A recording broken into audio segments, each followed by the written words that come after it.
Hi, welcome to my last question on command of evidence. I know you become experts now, and that's why I'm going to leave you with this question. Now here we go. Here's the idea. It says, in 1534, England split with the Catholic Church and declared himself head of the Church of England.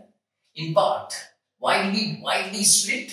Because Pope Clement VII refused to cancel his marriage to Catherine of Aragon.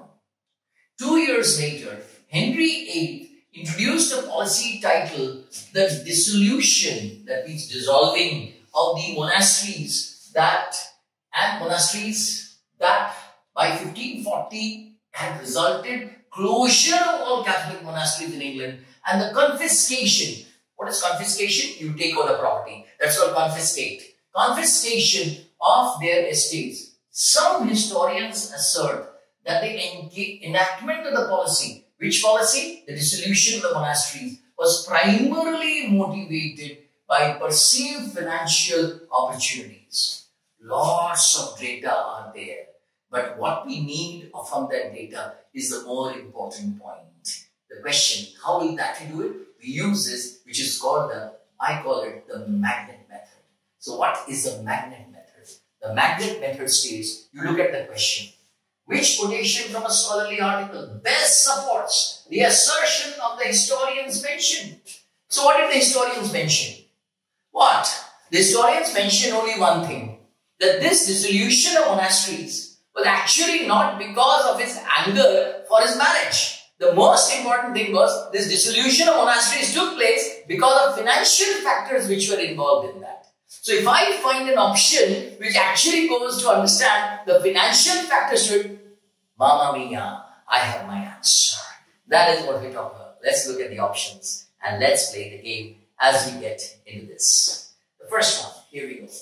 At the time of dissolution of monasteries, about 2% of the adult male population of England were monks. Dissolution is 2% were monks. 1 second. 2% only were monks. Then what happened? 2% were monks.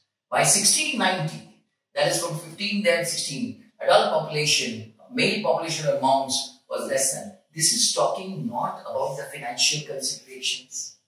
Is it? Tell me, is it? It is talking about the effect of dissolution of this thing, of the monasteries. It is talking about the effect. It is not topic. It is talking about the effect of the dissolution. It is not talking in any way whatsoever about the financial factors connected with it. Right? Let's look at option number B. A contemporary description of the dissolution of monasteries by the Sherlock's Valley, the religious houses, recounts witnesses' testimony, which means a fact, that monks were allowed to keep the contents of their cells and that the monastery timber was purchased by local thing itself. Close option. You're smelling finance now. But look at this. It is not talking about the taking over the monasteries in a slight manner. It is not that their properties were confiscated. The financial thing. This is about what the monks were supposed to be kept out there. But the dissolution or the takeover of the monasteries was not connected with this one. Oh mama, that's the shade of grey that I'm talking about in logical elimination. Keep enjoying this shade of grey.